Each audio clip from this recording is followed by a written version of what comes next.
jalan pulang.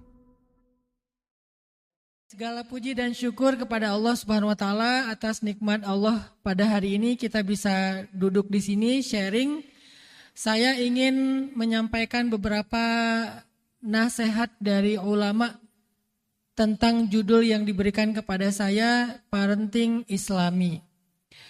Ini bukan nasihat saya tetapi saya juga sedang belajar karena saya punya 6 orang anak. Yang paling gede itu kelas 2 SMA, tetapi homeschooling. Nomor 2 kelas 3 SMP juga homeschooling. Kemudian yang kecil-kecil, alhamdulillah sekarang saya juga bikin sekolah sendiri namanya Sekolah Rimba Indonesia. Sekolah dengan konsep alam dan gratis dengan kurikulum PKBM. Diknasnya mungkin sekitar 30%, 70%-nya adalah kita konsep sendiri sesuai dengan goals pendidikan yang kita harapkan kepada anak-anak. Sehingga saya juga banyak belajar dari literasi Islam tentang pendidikan anak baik yang sifatnya formal maupun yang tidak formal. Dari beberapa bacaan itu saya coba rangkum dan hari ini ingin berbagi dengan Bapak Ibu sekalian, dengan ayah bunda sekalian, dengan para guru sekalian. Sehingga mudah-mudahan apa yang kita dapatkan dari literasi pendidikan ataupun parenting Islami dari para ulama bisa menjadi sebuah penasaran. Kalau enggak pun menjadi nasihat, menjadi sebuah kepenasaranan untuk kita explore lebih jauh lagi dan lebih dalam lagi. Bicara tentang parenting ataupun tentang bagaimana menjadi orang tua yang Islami, bagaimana mengambil peran orang tua secara konsep Islam, maka parenting itu tidak hanya bicara tentang bagaimana mendidik anak ketika mereka masih kecil. Parenting itu sudah dimulai sejak sebelum mereka memiliki anak. Banyak orang berpikir bahwa belajar parenting itu nanti aja kalau udah punya anak. Padahal belajar parenting itu bahkan sebelum punya anak. Karena ketika kita membaca kisah-kisah keluarga di dalam Al-Quran, salah satu di antara kisah keluarga yang paling jelas dibicarakan di dalam Al-Quran itu ada di dalam surat Ali Imran ayat 33. Jadi di dalam surat Ali Imran ayat 33, Allah menceritakan tentang dua keluarga yang sangat ideal untuk dijadikan contoh. Allah berfirman di situ, A'udzubillahi minasyaitonirrajim. Bismillahirrahmanirrahim. Inna Allah astafa Adam wa Nuha wa ala Ibrahim wa ala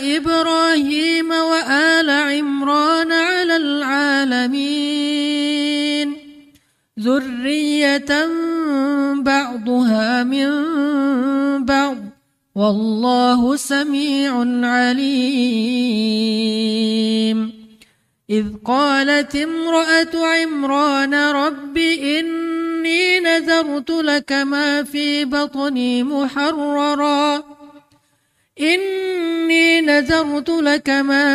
بطني محررا فتقبل مني إنك أنت السميع العليم صدق الله العظيم. Sebetulnya ayatnya dari ayat 33 nanti sampai ayat 39, 40 masih panjang. Tapi saya membacakan pembukaannya saja. Silakan ayah bunda, para ustadz ustazah nanti ngecek lagi, baca lagi di tempat masing-masing sambil melihat tafsirnya, penjelasan dari ayat tersebut. Di dalam ayat 33 Allah Subhanahu wa taala memberi kita gambaran tentang mana contoh keluarga ideal menurut Allah yang layak kita tiru dan kita pelajari. Di sini Allah menyebutkan 2 keluarga ideal. Pertama namanya Ala Ibrahim, keluarga Ibrahim, dan yang kedua namanya Ala Imran, keluarga Imran. Sehingga siapapun yang bicara tentang parenting, bicara tentang fatherhood, bicara tentang pendidikan anak, bicara tentang keluarga, maka keluarga Ibrahim dan keluarga Imran adalah contoh paling ideal untuk kita teladani. Lalu bagaimana parenting itu mereka jalankan dalam konsep keluarga mereka, sehingga sampai Allah mention mereka di dalam surat Ali Imran. Bahkan surat itu pun dinamakan dengan nama surat keluarga. Bukan surat Imran, bukan surat Zakaria, bukan surat Maryam, bukan surat Isa, tetapi surat keluarga Ali Imran atau Ala Imran, keluarga Imran. Bagaimana cara mereka menjalankan konsep parenting sehingga Allah memuliakan dan mengistimewakan mereka? Apa tips dan rahasia mereka tentang parenting?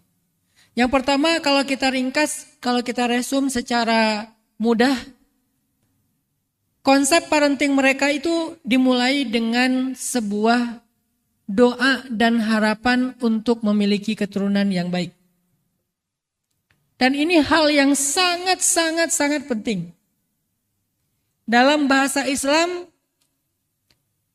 disebut dengan istilah ghibtoh. Bukan gibah ya. Ghibtoh. G-H-I-B-T-O-H. Ghibtoh. Jarang yang ngebahas istilah ini. Apa itu ghibtoh? Menginginkan keturunan yang solih dengan standar yang tinggi. Menginginkan keturunan yang solih dengan standar yang tinggi. Dengan spesifikasi yang sangat luar biasa, istimewa. Itu namanya ghibtoh. Sehingga kalau kita bicara tentang ghibtoh Nabiullah Ibrahim dan Waliullah Imran, maka kita akan menemukan bagaimana mereka sangat mengharapkan punya keturunan yang solih ataupun solihah. Nanti kalau kita baca di dalam surat Al-Furqan ya, di akhir surat Al-Furqan,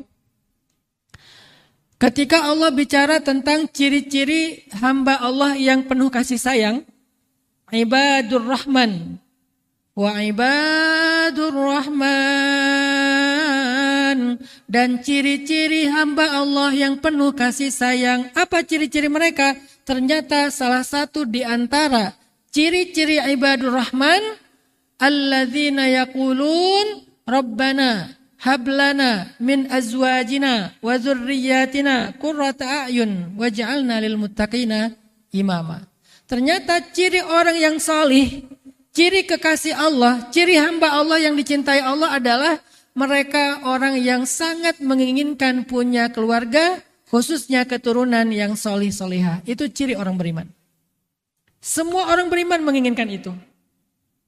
Dan keinginan seorang calon ayah, keinginan yang kuat dari seorang calon ibu, itu akan berpengaruh kepada parenting terhadap anak-anak mereka. Jadi keinginan seorang ayah dan ibu yang sangat kuat ini, dalam bentuk harapan, dalam bentuk doa, dalam bentuk kecemburuan, dalam bentuk azam dan seterusnya, itu akan mempengaruhi pola parenting mereka ke depan terhadap anak-anak mereka. Kita bisa temukan misalnya ketika Nabi Ibrahim berdoa, Rabbi habli minas salihin. Rabbi habli minas salihin. Tahu nggak berapa lama Nabi Ibrahim mendoakan Rabbi habli minas salihin? 50 tahun. Ini namanya ghibtoh, pengen banget. Rabbi habli minas salihin.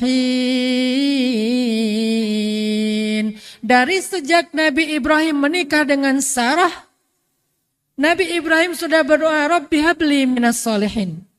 Lalu mereka hijrah ke Palestina, dari Irak ke Palestina.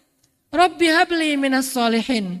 Selama 50 tahun Nabi Ibrahim, Rabbi habli minas solihin, gak pernah sehari pun Nabi Ibrahim berhenti meminta kepada Allah. Gak pernah sekalipun Nabi Ibrahim berputus asa dan menyerah sehingga berhenti untuk meminta kepada Allah. Gak pernah sekalipun. Ini karena ghibthah, keinginannya kuat. Begitu juga yang dilakukan oleh ibundanya Sayyidah Maryam. Yang kita baca tadi di dalam surat Ali Imran. Ibundanya Sayyidah Maryam, Rabbi inni asmutu laka ma fi batni muharrara fataqabbal minni innaka antas sami'ul alim. Rabbi, aku sangat menginginkan. Apa kalimat sangat menginginkan? Inni nazartu. Kalau bahasa kita kayak bernazar. Walaupun sekedar fikih nazar. Tapi kalimat nazartu artinya aku sangat-sangat menginginkan. Bahasanya di batni, apa yang ada di dalam rahim atau perutku, muharrara, anak laki-laki. Aku sangat menginginkan punya anak laki-laki yang solih. Yang kelak bisa seperti iparku yang bernama Zakaria, yaitu Nabiullah yang mulia.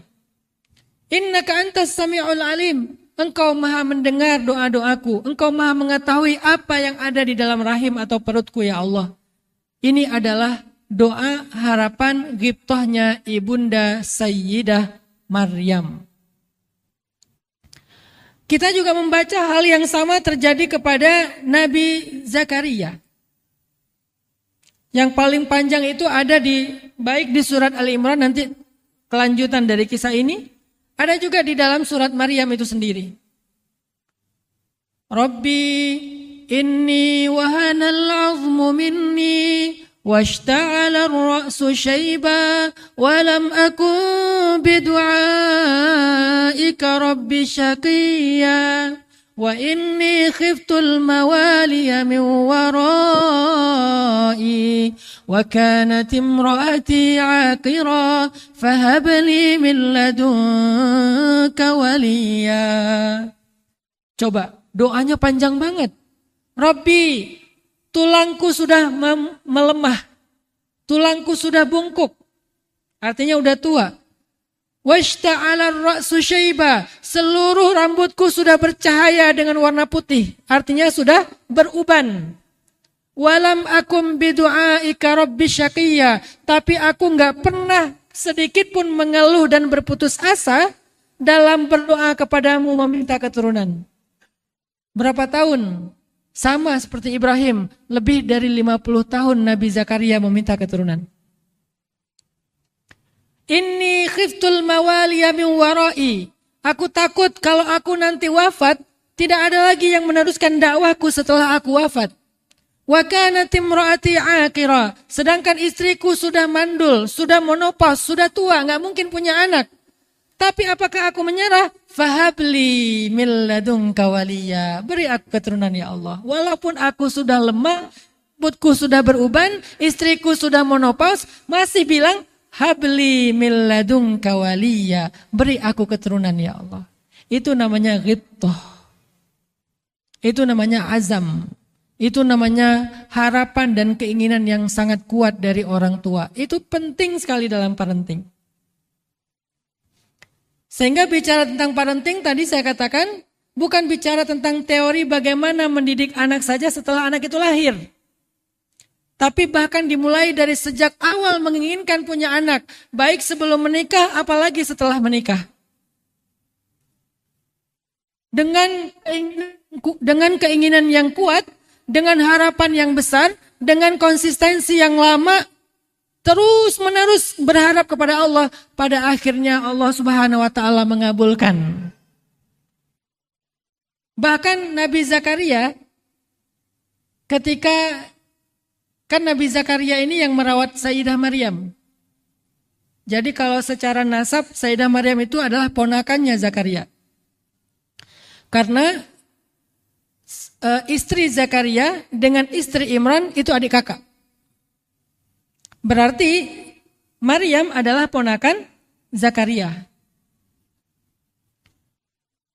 Suatu hari ketika Zakaria datang ke dalam mihrabnya Sayyidah Maryam, mihrab itu tempat ibadahnya Maryam. Lalu Zakaria datang membawa makanan, karena yang memberi nafkah makanan sehari-hari itu Zakaria. Ketika Zakaria datang membawa makanan, Zakaria kaget karena di dalam kamarnya Maryam ada makanan yang lebih baik daripada yang dibawa oleh Zakaria. Sehingga Zakaria bertanya, "Ya Maryam, anna laki hadza?" Wahai Maryam, kamu dapat dari mana makanan ini? Apa jawaban Maryam kecil, masih umur di bawah 10 tahun, anak SD. Udah beribadah di mihrab. Apa jawaban anak SD yang kecil ini yang luar biasa soleha ini? Jawabannya ketika ditanya, dari mana engkau dapatkan makanan ini wahai Maryam? Bukankah selama ini paman yang membawa makanan kepadamu? Apa jawaban Sayyidah Maryam? Huwa min indillah. Makanan ini dari Allah langsung. Dikirim dari surga. Langsung, tidak pakai beli di pasar. Gak pakai GoFood, GrabFood. Nggak ada, benar-benar datang dari surga. Huwa min indillah, ini dari Allah. Innallaha yarzuqu man yasha' bighairi hisab. Allah Maha memberikan rezeki kepada siapapun tanpa ada batas. Ketika Zakaria melihat betapa hebatnya Maryam, ponakannya, maka ayat selanjutnya Hunalika da'a Zakaria rabbah Rabbi habli min ladunka dzurriyyatan thayyibah innaka sami'ud du'a. Pada saat itu, di tempat itu, bahasa Arabnya apa? Hunalik. Kalau hunaka, di tempat itu. Kalau hunalika, pada saat itu, di tempat itu.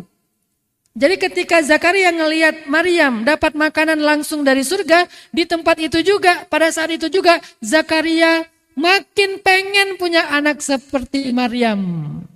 Sehingga Zakaria berdoa, Rabbi habli min ladunka dzurriyyatan thayyibah. Ya Allah, beri saya keturunan ataupun keluarga yang baik.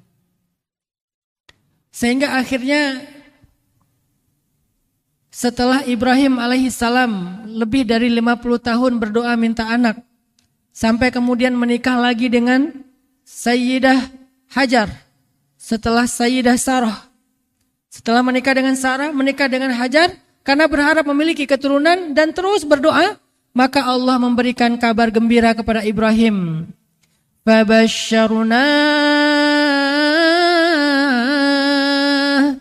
Fabashsharnahu bighulamin halim.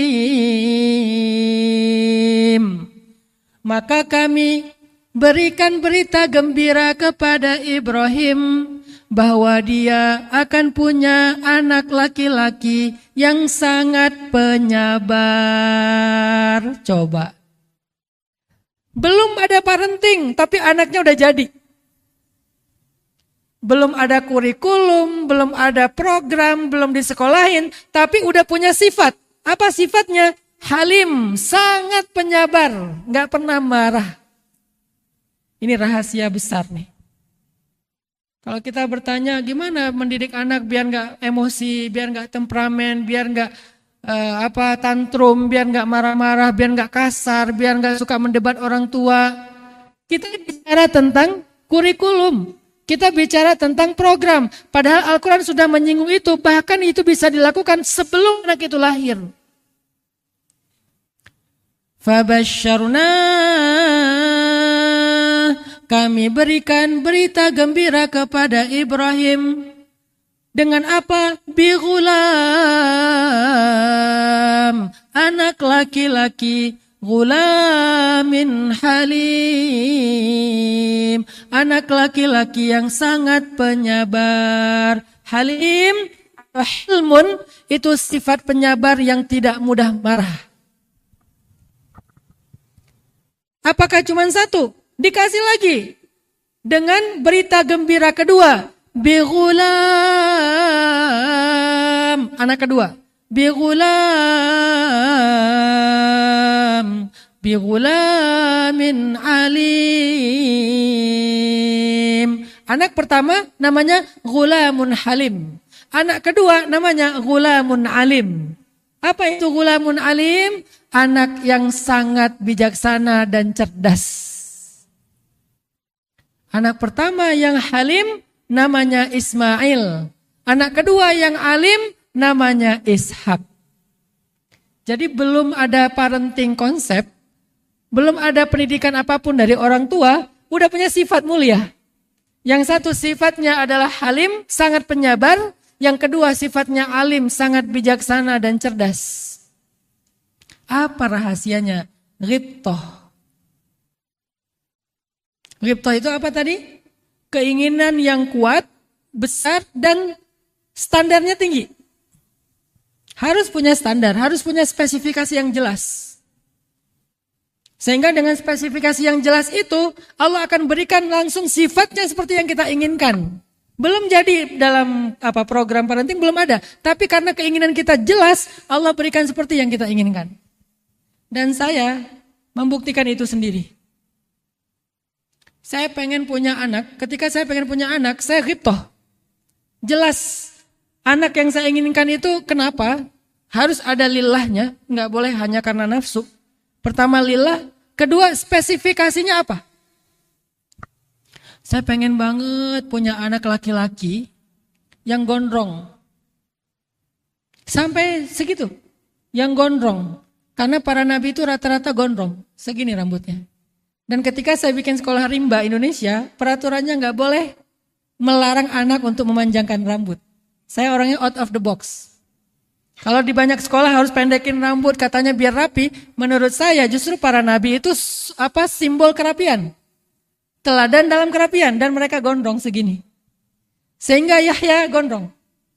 Ada anak angkatan kedua, karena ini baru 2 angkatan. Yahya sekarang naik kelas 2, kelas 1-nya. Dia datang pas tes sekolah rimba kita, tesnya 2. Pertama tes sosial emosional, yang kedua tes Al-Quran. Nggak ada tes yang lain. Nah pas dia datang rambutnya gondrong, saya udah langsung tertarik. Wah ini bagus nih, jadi model kelas 1 nih. Karena Yahya udah di angkatan pertama, di angkatan kedua udah ada juga yang gondrong. Pas dia udah lulus, sama neneknya dipotong. Saya yang teriak, aduh kenapa dipotong? Saya pikir kalau di sekolah itu masuk SD harus rapi, makanya sama neneknya suruh potong. Wah padahal di sekolah kita justru dia diterima gara-gara gondrong. Artinya saya pengen punya anak laki-laki gondrong, lembut, detail. Dan saya akan kasih dia nama favorit saya, yaitu Yahya Ayyash. Bahkan udah punya nama. Namanya Yahya Ayyash. Saya doa di Masjidil Haram pas lagi umroh. Rabbi habli min ladunka waliyah. Ismuhu Yahya. Akhirnya pulang umroh istri saya hamil. Hamilnya ringan banget. Ini anak ketiga. Dua kakaknya gak seringan ini. Ringan, gak ada komplain, gak ada keluhan. Nyaman. Lahirnya 9 Zulhijjah, Yaumu Arafah, pas sepertiga malam terakhir, ketika kita sedang tahajud, istri saya lahiran, gak ada suara. Gak ada, gak ada. Lahir irama, suaranya pakai irama. Uwe. Hah, ini udah ada iramanya nih. Baru lahir, lembut. Sampai sekarang dia adalah seorang anak yang spesifikasi yang saya inginkan itu ada pada dia. Anaknya lembut, dan karena di sekolah rimba itu kita pakai beberapa mazhab psikotes. Jadi semua siswa sekolah rimba itu ada kode psikologinya di nama mereka. Kenapa pakai kode psikologi? Misalnya dia feeling extrovert, berarti dia FA. Yahya Ayyash FA. Kenapa? Biar gurunya tahu bagaimana berkomunikasi dengan anak feeling. Yang berbeda berkomunikasi sama anak thinking. Berbeda komunikasi sama anak insting dan seterusnya. Jadi kan guru gak hafal semua siswa. Ini anak apa? Makanya di namanya itu ada kode. Oh Yahya FA, feeling extrovert. Sehingga dia lembut banget. Kalau bicara sama Yahya itu harus pakai bahasa perasaan. Nggak boleh saya menegur Yahya dengan bahasa saya. Saya thinking extrovert. Bikin program, bikin sistem, orang thinking. Dia feeling. Sehingga kalau Yahya berbuat salah, saya akan bilang, Yahya kalau Yahya kayak gini, Baba sedih. Nah itu kena di dia tuh. Tapi kalau Yahya kayak gini, nanti Yahya nggak akan dapat nilai apa, Yahya nggak ngaruh. Tapi kalau misalnya sedih, itu kan feeling, perasaan, oh masuk. Karena dia, yang saya doakan adalah anak yang feeling, anak yang lembut, yang kalau berharap namanya itu Yahya Ayyash. Yahya Ayyash itu nama 3 tokoh. Saya nggak pernah ngasih nama anak, cari di Google nggak pernah. Semua nama anak saya itu standar, nama tokoh. Kenapa nama tokoh? Ghibtah. Saya pengen anak itu seperti tokohnya. Pertama 3 tokoh itu namanya Yahya, Nabi Yahya nanti kita bahas. Yang kedua Ayyash, Ayyash itu sahabat Nabi Muhammad. Yang ketiga Yahya Ayyash adalah seorang tokoh ataupun mujahid Palestina yang ada di Gaza. Insinyur. Yang kemudian dia yang menjadi inspirasi pasukan Brigade Al-Qassam dalam membuat banyak senjata-senjata hebat ya, walaupun dari kaleng, dari bekas-bekas apa, jadi senjata yang membuat Israel kewalahan. Itu Yahya Ayyash, engineer, ditakuti sama Israel. Dan saya ngefans banget sama beliau, sehingga saya bilang kalau saya punya anak, saya pengen anak ini jadi engineer, senang penemuan-penemuan, Yahya Ayyash. Sekarang saya tanya sama Yahya, Yahya sebetulnya pengen jadi apa nanti? Pengen jadi profesor, pengen penemuan. Sehingga di sekolah, karena sekolah kita sekolah fitrah, bakat, jadi nggak ada standarisasi, masing-masing anak itu kita mengawal aja, mau kemana mereka, kita nggak kasih standar yang sama. Ada yang mungkin lebih ke kayak mereka ngaji nih, baca surat Ad-Duha. Anak thinking, dia ngebahas tentang surat ini ada di nomor sekian, di halaman sekian, di bagian tengah, bagian kanan atau kiri, anak thinking. Kayak feeling, dia ngebahas surat ini tuh tentang apa, dengan storytellingnya, masing-masing mereka pakai caranya. Sehingga salah satu keinginan Yahya di sekolah itu adalah setiap hari harus menemukan sesuatu yang baru, penemuan. Baba, aku hari ini ketemu batu yang aneh loh, warnanya ungu. Padahal itu batu biasa, tetapi pada sesuatu yang baru. Saya kan membesarkan hatinya, wah keren banget nih abang. Batu apa nih namanya bang? Aku belum tahu batunya, ntar aku cari dulu di Google, batu yang kayak gini namanya apa. Wah dia explore, nyari sendiri. Kenapa? Karena Ghibtah. Lalu saya berdoa lagi, saya pengen punya anak yang kebalikan Yahya. Yahya lembut, rambutnya gondrong turun ke bawah, ikal. Yang sekarang saya pengen rambutnya naik ke atas. Enggak ke bawah, tapi ke atas keritingnya. Dan beda sama Yahya, Yahya lembut ini lebih ke anaknya senang tampil. Yahya itu kan kalau feeling extrovert itu kan kingmaker ya, bukan king. Dia seorang kingmaker. Nah saya pengen yang kingnya nih, yang tampilnya. Allah berikan anak ke-5, saya kasih nama Ertuğrul Gazi. Bahasa Turki, Ertuğrul. Ertuğrul Gazi. Apa hobinya Ertuğrul sekarang? Gara-gara ngelihat saya pas Idul Adha nyembelih sapi, setahun itu kerjanya nyembelih. Kalau saya gendong, Baba, ntar dulu. Allahu Akbar. Wah, ini salah pendidikan nih saya bilang. Dia senengnya action. Sekarang nih udah sebulan ini dia senengnya tuh yang di Reog Jawa Timur. Dia minta dibeliin baju reog, setiap hari pakai baju reog, kemudian adik lagi ngapain kamu? Lagi kerasukan reog, terus tiba-tiba main silat apa. Bapak di situ bah, aku di sini, tampil, abangnya di belakang, abang di sana ya, biar aku yang tampil, kan king. Abangnya kingmaker yang bikinin mainan buat dia, yang nyemangatin dia. Terus rambutnya bisa turun, rambutnya ke atas. Dan ketika pagi-pagi tuh kan dinas saya kalau lagi weekdays, kalau nggak dinas saya tuh ngantar anak sekolah, itu saya wajibkan kalau saya masih nggak ada halangan ngantar sekolah, dan dari mulai mandi saya temenin walaupun kadang dia latih mandi sendiri. Itu kalau habis mandi dia pakai minyak rambut paling tebal tuh dibandingkan abangnya. Kenapa? Biar lurus kayak abang katanya. Bah, aku udah keren nggak? Kata dia. Masih junior 3 tahun, aku udah keren nggak bah? Keren, tapi kenapa harus digituin? Biar turun ke bawah. Dalam hati saya justru pengen dia rambutnya ke atas. Kalau ditarik itu rambutnya udah segini, tetapi cuman di atas telinga, ke atas semua. Masya Allah, ternyata ghibthah itu sedahsyat itu Bapak Ibu Ayah Bunda. Sedahsyat itu. Saya pengen punya anak yang wajahnya Aceh banget. Yahya itu mirip uminya. Ertugrul itu nggak tahu mirip siapa. Aisyah itu mirip neneknya. Maryam itu mirip kakek yang dari Aceh. Saya pengen yang mirip saya satu. Yang matanya dekok.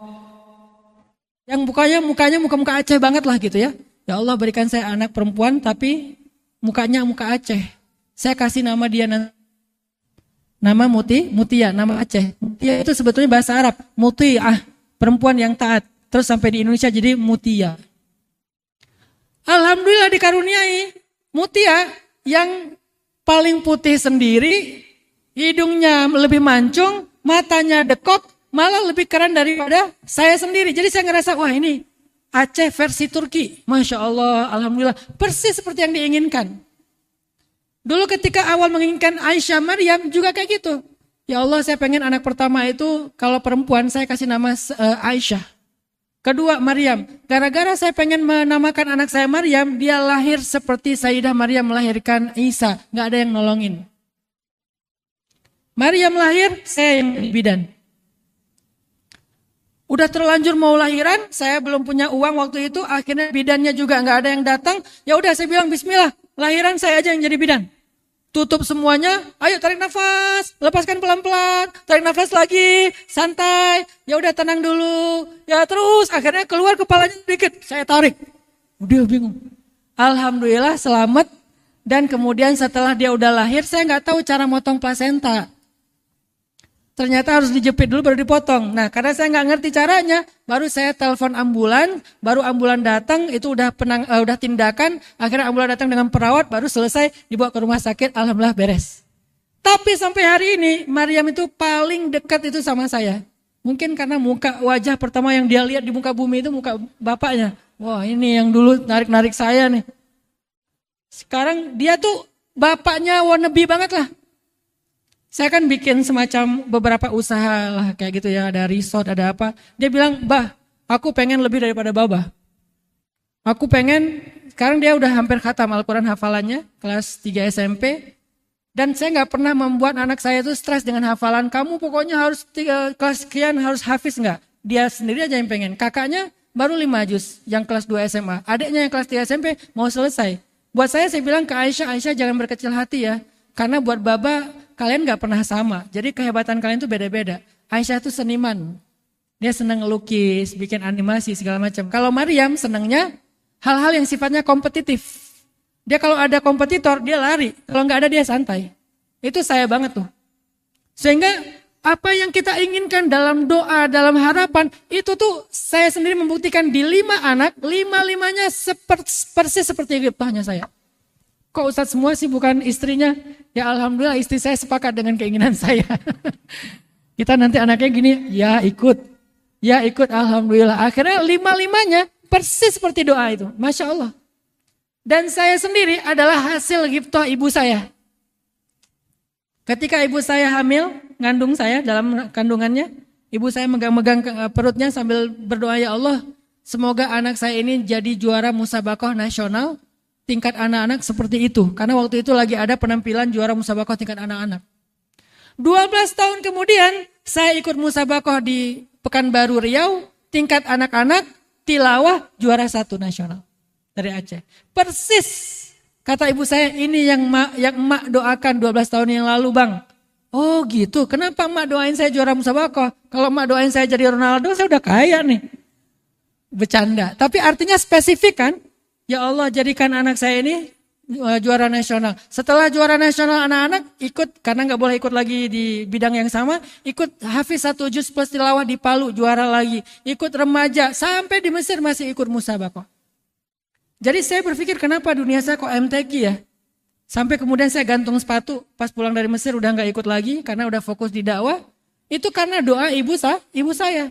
Tapi saya nggak bisa lepas dari dunia tilawah Al-Quran, baca Al-Quran. Yang anak-anak muda senang dengan dakwah saya itu salah satunya adalah bacaan Al-Quran. Itu doa dan ghibthah ibu saya. Sekarang pertanyaannya, kita pengen punya anak, ghibthah nggak sih? Atau yang penting punya anak? Keinginannya kuat nggak? Seperti apa anak yang kita harap? Siapa teladannya yang kita pengenkan supaya dia seperti orang tersebut? Itu harus jelas. Maka jadilah dia seperti yang kita harapkan dengan seizin Allah. Makanya Ismail sudah punya sifat mulia bahkan sebelum dididik oleh Ibrahim. Namanya Halim. Sehingga ketika Nabi Ibrahim ingin menyembelihnya, Ismail gak marah sama Ibrahim. Padahal udah ditinggal bertahun-tahun. Baru datang udah mau nyembelih. Kan harusnya marah dong. Ayah tuh bener ya, tega banget ya sama aku. Udah bertahun-tahun ditinggalin, sekarang datang-datang mau memisahkan aku dari mama. Aku mau disembelih, kok ayah tega sih sama aku? Ayah jahat. Sinetron. Nggak ada dalam cerita Ismail seperti itu. Mendebat ayahnya, marah kepada ayahnya, tersinggung dengan ayahnya. Nggak ada, kenapa? Karena dia ghulamun halim. Sehingga jawabannya apa? Ya abatif al-tu'mar. If'al ma tu'mar. Satajiduni insyaallah minas sabirin. Wahai ayahku tersayang. Masih ngomong tersayang coba. Padahal mau disembelih. Wahai ayahku tersayang. Lakukan apa yang Allah perintahkan kepada ayah. Ayah akan mendapati aku termasuk orang yang sabar. Sabar, halim. Dari sebelum lahir malah. Satu lagi, Ishak, alim. Sangat cerdas. Akhirnya punya keturunan juga yang hebat, namanya Yakub. Punya lagi keturunan yang ketiga, namanya Yusuf. Jadi dari garis Ishak itu semuanya cerdas-cerdas.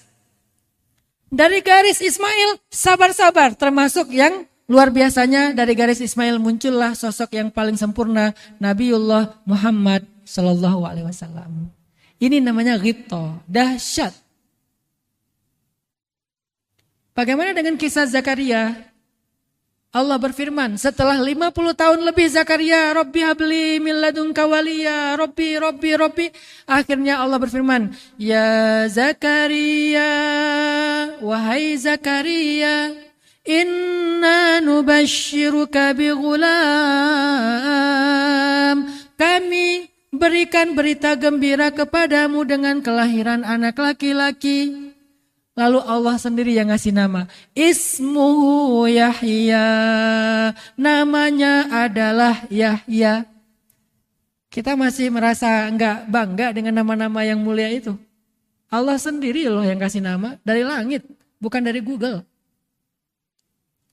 Makanya saya punya anak dengan nama-nama Aisyah, Maryam, Yahya, Mutia, Ertugrul. Semua itu adalah tokoh. Kenapa tokoh? Kok bukan nama biasa aja? Karena saya pengen mereka seperti tokoh yang saya idolakan. Itu ghibtah.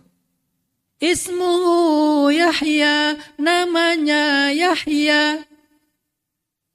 Lam naj'al lahu min qablu samiyya. Kami tidak pernah menciptakan anak seperti dia sebelumnya. Udah ada spesifikasi yang istimewa. Gak ada yang kayak dia. Nanti diperjelas lagi di ayat yang berikutnya. Wa atainahul hukma sabiyya. Ketika dia masih kecil, dia sudah punya banyak ilmu dan kebijaksanaan. Yahya. Saking lembutnya Yahya, mungkin kalau sekarang Yahya ada tes psikologinya, dia feelingnya luar biasa loh. Kenapa? Yahya itu mudah tersentuh. Dibacakan Taurat sama Zakaria langsung nangis. Pernah suatu sore Zakaria nyari-nyari Yahya seharian gak ketemu. Di mana Yahya? Aina Yahya? Aina Yahya? Gak ketemu. Cari gak ketemu. Akhirnya Zakaria nyari ke hutan. Pas nyari ke hutan ternyata ketemu Yahya sedang duduk di pinggir satu lubang kayak kuburan. Tapi gak ada isinya. Lubang, Yahya duduk di situ. Akhirnya Zakaria duduk di sebelah Yahya nanya, Ya bunayya, malham, malhazan. Wahai anakku tersayang, kenapa kamu sedih? Kenapa kamu nangis di sini? Jadi kalau kita storytelling tentang kisah Nabi itu pakailah nada adegan, jangan pakai nada orasi. Ya, nggak gitu ngomongnya. Ini lagi ngomong sama anak, orang tuanya duduk, jangan tinggi, harus sejajar. Sehingga Nabi Zakaria duduk di sebelah anaknya. Ya bunayya, anakku, malham, kenapa kamu sedih Yahya? Kata Yahya, Ya abati, wahai ayahku, bagaimana aku gak sedih melihat lubang ini, bahwa semua kita akan dikembalikan kepada Allah. Ini anak kecil loh, umur SD, Udah ngomongin tentang kematian, udah ngomongin tentang nanti ketemu Allah kalau nggak cukup bekal kayak gimana ayah. Nanti kalau dosa-dosaku ditanya sama Allah, nanti dosaku gimana aku bertanggungjawabkan, aku ngomong apa di hadapan Allah. Nangis, akhirnya Zakaria ikut nangis, nangislah berdua bapak sama anak di situ tuh. Itu fatherhood banget itu. Kenapa Yahya begitu lembut? Karena dia adalah seorang anak yang kata Allah di surat Al-Maryam, wahananam min ladunna wa zakatan wa kana taqiyya wa barran biwalidayhi wa lam yakun jabbaran 'asiyya. Itu sifatnya Yahya. Udah ada sebelum lahir.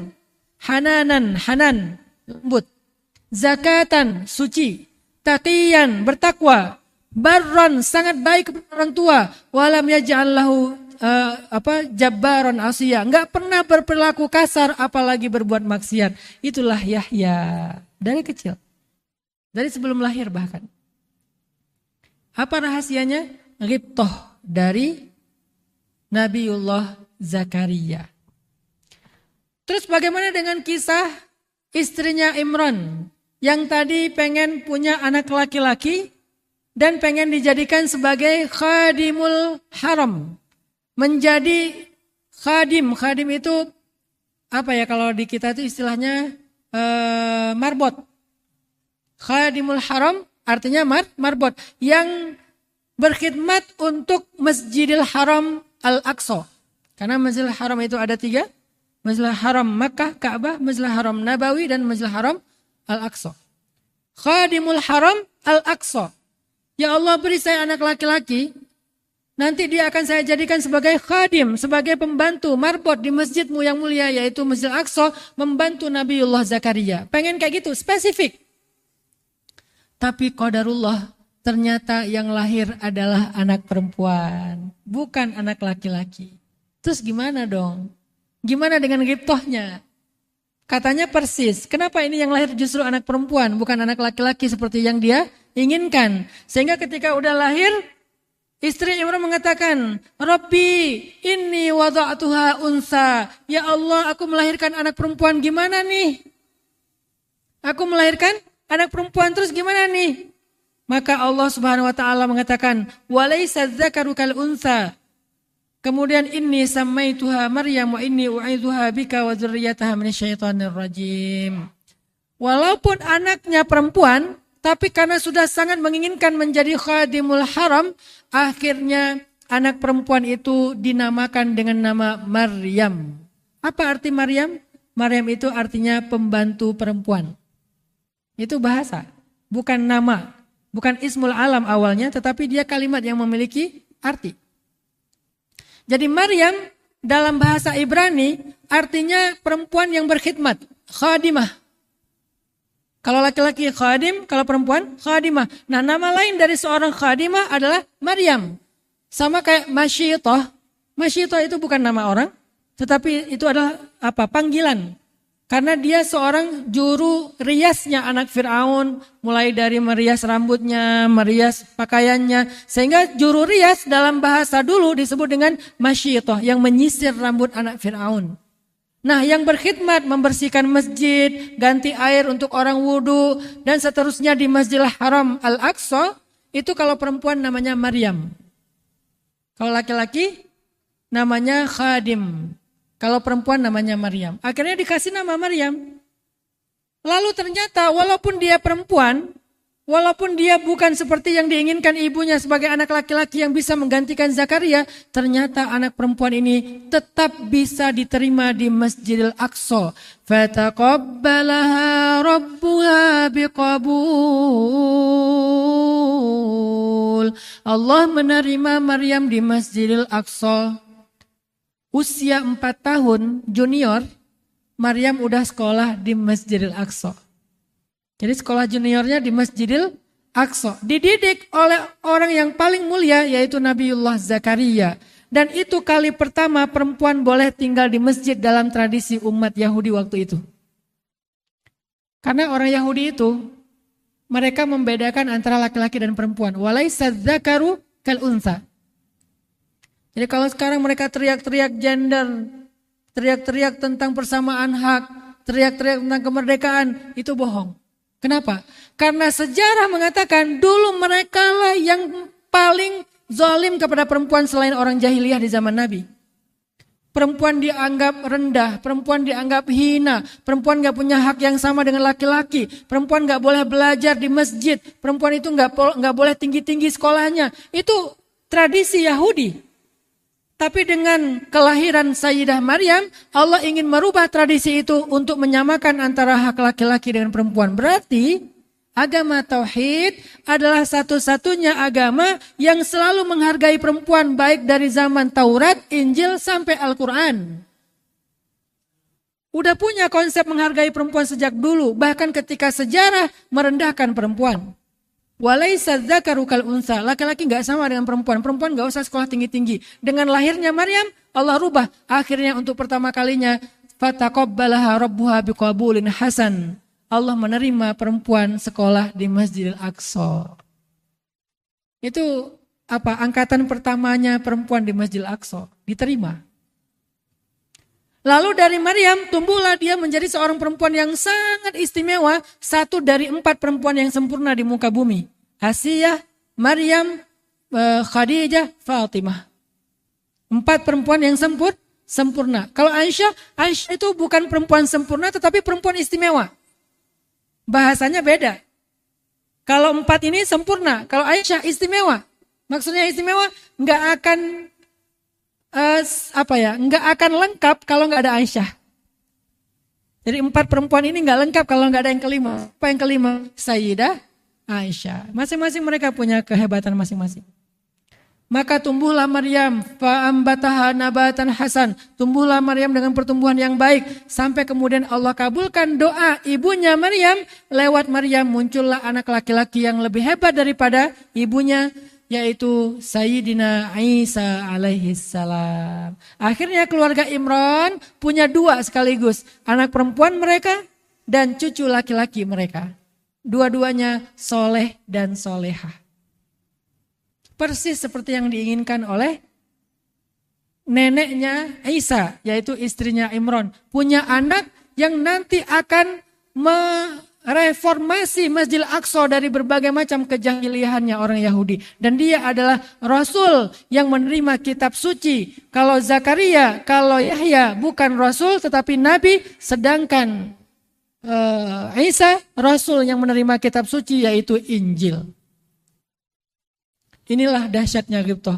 Hari ini saya mungkin nggak bisa bahas tuntas semua konsep parenting Islami, tetapi saya pengen ngasih sharing nasihat yang jarang dibahas tentang dahsyatnya parenting dalam Islam, bahkan dimulai dari sebelum memiliki keturunan, bahkan kadang sebelum memiliki pasangan.